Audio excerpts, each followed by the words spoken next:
Okay, now let's try simplifying using exponents, but with complex expressions.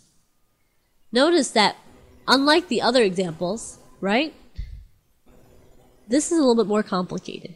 8 times w times 8 times w times 8 times g.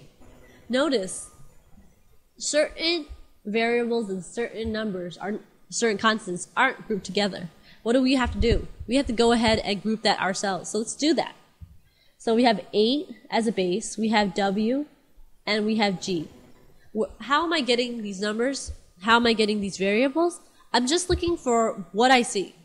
I see 8s, I see w's, and I see g's, right? How many 8s do I see? I see 3 8s. I see 1, 2, 3, right? So I'm going to write 8 to the third power. How many w's do I see? 1, 2. So I'm going to write w to the second power. How many g's do I see? Only 1. So I'm just going to write g to the 1 power. Now, because it's understood, anything to the first power, right, is equal to itself, right? It's not necessary to always write to the first power. You can just go ahead and write g by itself. Just bring down everything else. 8 to the third, w squared times g. So you can just pronounce this as 8 cubed w squared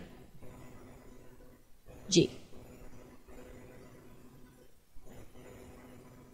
Okay.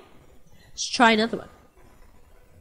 How about x times y times x times y times x times x times y?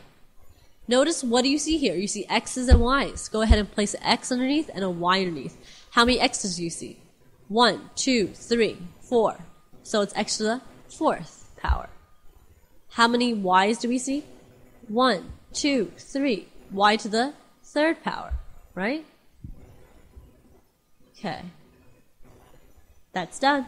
Try one more. A times B times A times B times C times A. Notice there's a new variable, C, right? So you're going to write A, B, C. How many A's do you see?